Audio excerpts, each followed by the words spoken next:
hausnarketa batekin hasiko dut gaurko hitzartea eta beste hausnarketa batekin amaitu nahiko nuke. Eta lehendabiziko hausnarketa etorri zait, Zupiria gobernuko bozeramailea botatakoaren aritik esan duelako nolabait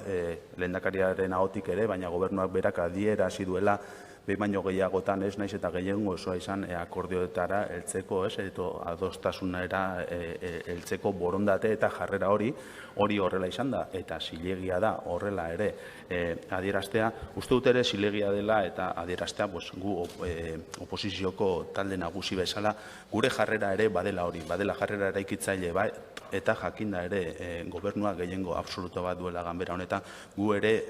ez bakarrik gaurko legean baizik eta datorren astean eztabaidatuko diren legeetan ere ikusiko dugu nola ere gure jarrera eraikitzailea eta propositiboa benetazkoa den eta nola behin eta berriz herri honen alde egiten dugun. Beraz, ongi etorria hausnarketa hau, bai gobernuaren aldetik egindakoa, baina baita ere uste dut importantea dela gure hausnarketa hori ere mahai gainean jartzea eta gure jarrera ere legeekiko eta herri honetan egiten den politika gintzarekiko. Eta gaurko gaiari dagokionez, uste dut akordio batera heldu izana importantea dela, badelako hau gai bat artxiboen eta dokumentuen mundua, nolabait ez dagoela agenda politikoan, ez dagoela lehen lerroan, hori horrela da, baina uste dugu eta adierazi den bezala aurretik hitza hartu duten aldetik oso kontu importantea dela gure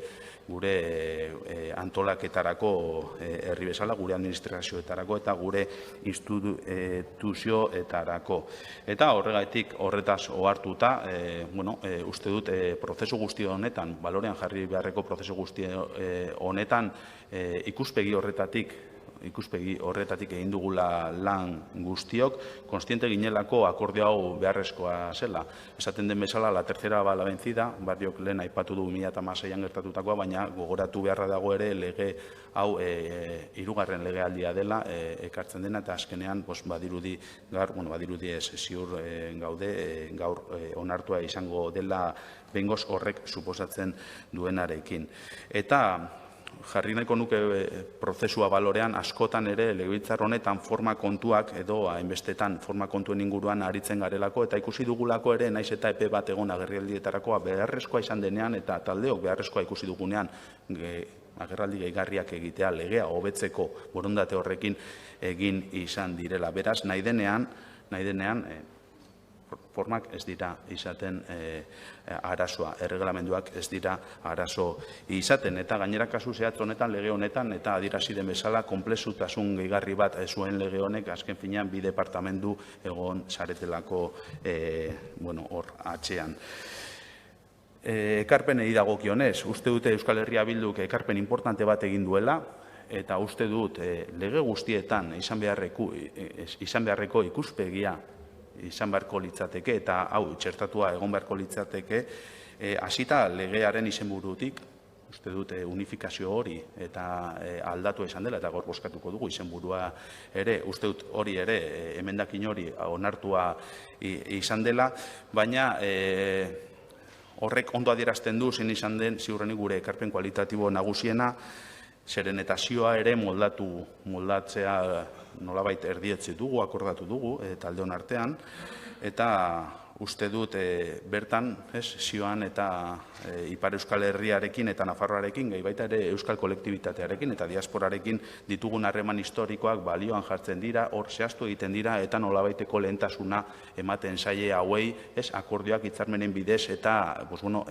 errealitate horri erantzuteko. Guk hirugarren eta laugarren sailkapen gehigarri bezala aurkeztu genituen, egia da gero negoziazioen ondorioz gainera hobetu egin dela eta 16. artikuluan 2 puntu jaso dira zentzu eta norabide honetan, eta uste dut hori dela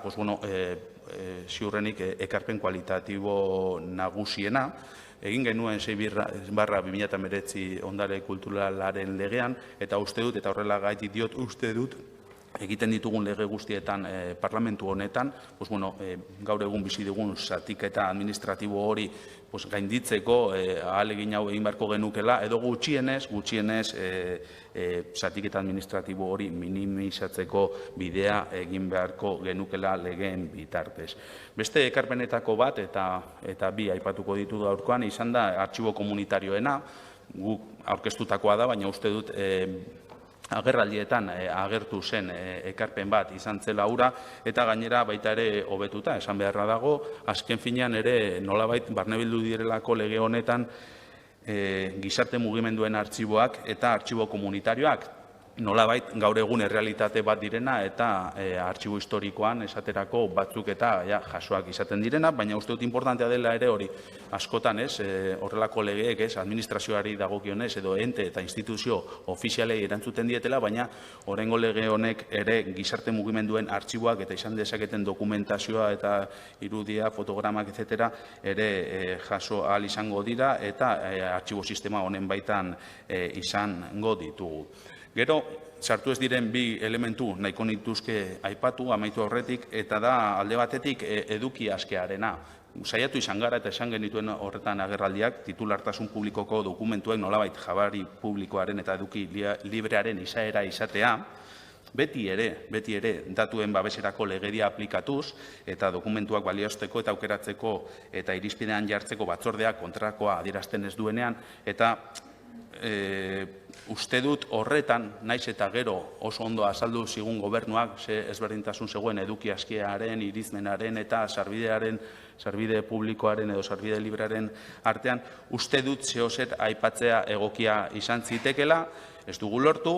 ez da zer gertatzen, gainera nolabaiteko borondatea eta konpromisoa agertu zen, bertan zeuden aldetik edo adostasun zabala zegoen, hori nolabait gardentasunaren eta herritarren parte hartzearen legean jaso beharreko kontu bat izango dela, eta espero dut horretan gutxienez Euskal Autonomia Erkidegoko gobernu honek aitzindaria izatea eta urrats inportante bat ematea zentzu horretan gardentasun legean. Eta azkenengo elementu bezala finantziazioaz, nolabait eta gaur Zupiria jaunak bota du udal artxiboei ere, artxibo guztiei, baina udal artxiboei ere, eta hauetan zentratuko naiz, esartzen zaizkiela behar batzuk eta bermatu beharko dutela, adibidez hori artxibo sistema propioa izatea, baina baita ere programa iraunkor bat izatea, eta beharrezkoak diren baliabide eta pertsonala horretara bideratzeko. Eta guk horregaitik uste genuen, eta hau izan zen alde erakundeak egindako ekarpenetako bat, esan genuen beharrezkoa zela lege honetan nolabaiteko konpromisoa Jaurlaritzaren aldetik, batez ere udaletxeei finantziazio hori bermatzearena.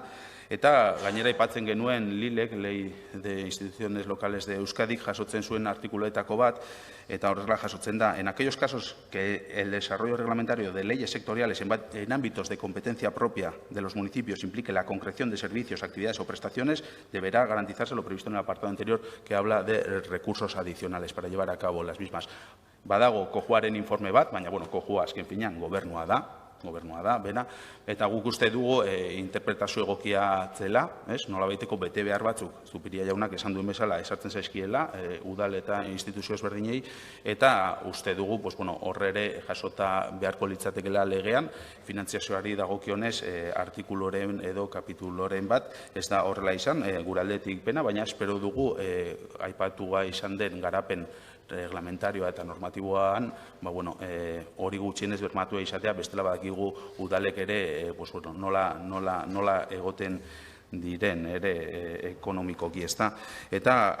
esan dute hausnarketa batekin hasi nahi nuela eta hausnarketa batekin amaituko dut.